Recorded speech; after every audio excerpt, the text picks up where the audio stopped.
चंद्रशेखर आजाद से जुड़ी ये खबर उनकी पार्टी के लिए बेहद ही महत्वपूर्ण है, क्योंकि विधानसभा चुनाव से पहले आजम खान और चंद्रशेखर एक साथ आ सकते हैं। और अगर ऐसा होता है तो फिर चंद्रशेखर आजाद के लिए ये एक बहुत बड़ा गठजोड़ होगा, जिसका सियासी असर और फायदा दोनों ही चंद्रशेखर और आजम खान को मिलना लाजमी दिख रहा है। मुस्लिम वोटों का एक तरफा चंद्रशेखर आजाद और आजम खान की झोली में गिरना एक बड़ी बात होगी, लेकिन इसकी चर्चा अचानक क्यों हो रही है और इस बारे में पूरी जानकारी क्या है, जान लीजिए।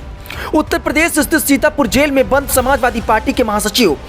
और यूपी के पूर्व मंत्री आजम खान के जेल से आए एक संदेश ने यूपी में मुस्लिम वोट बैंक की राजनीति करने वालों के बीच एक नए राजनीतिक समीकरणों के अध्याय की शुरुआत की तरफ इशारा कर दिया है।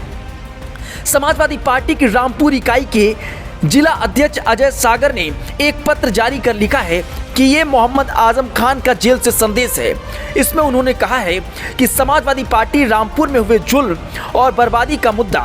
संसद में उतनी ही मजबूती से उठाए जितना संभल का, क्योंकि रामपुर के सफल तजुर्बे के बाद ही संभल पर आक्रमण हुआ है। रामपुर की बर्बादी पर इंडिया गठबंधन खामोश तमाशाई बना रहा और मुस्लिम लीडरशिप को मिटाने पर काम करता रहा। इंडिया ब्लॉक को अपनी स्थिति स्पष्ट करनी होगी, अन्यथा मुसलमानों के हालात और भविष्य पर विचार करने के लिए मजबूर होना पड़ेगा। मुसलमानों पर होने वाले हमले और उनकी मौजूदा स्थिति पर तथा उनकी नीति पर खुलकर स्थिति स्पष्ट करें।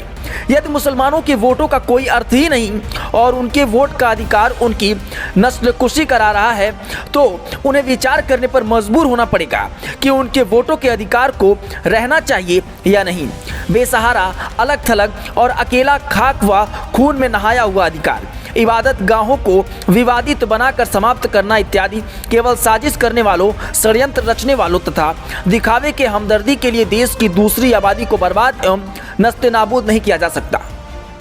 जिला अध्यक्ष की तरफ से आजम खान के नाम से जारी किए गए इस संदेश से समाजवादी पार्टी में खलबली मचना लाजमी है, क्योंकि समाजवादी पार्टी आजम खान अगर ये कह रहे हैं कि समाजवादी पार्टी को रामपुर मुद्दा भी संबल मुद्दे की तरह संसद में मजबूती से उठाना चाहिए था, तो इसका मतलब साफ है कि आजम खान ये कहना चाहते हैं कि समाजवादी पार्टी उनके मामले में सुस्त रही। और अगर आजम खान ऐसा कर रहे हैं तो इसके पीछे पिछले दिनों नगीना से सांसद चंद्रशेखर आजाद की आजम खान और उनके परिवार से हुई 3 मुलाकातें बड़ी वजह हैं। सूत्रों के मुताबिक आजाद समाज पार्टी के नेता चंद्रशेखर आजाद और आजम खान और उनके परिवार के बीच जो मुलाकातें हुई हैं, उससे कयास लगाए जा रहे हैं कि आजम खान और चंद्रशेखर आजाद 2027 में यूपी में मुस्लिम और दलित गठजोड़ की संभावना देख रहे हैं। चंद्रशेखर आजाद को आजम खान का साथ मिल जाता है तो 30 से 40 सीटों पर वह असर डाल सकते हैं, लेकिन यह इतना आसान भी नहीं है, क्योंकि आजम खान पुराने दिग्गज नेता हैं और उनकी राजनीति चालें समझ पाना आसान नहीं है।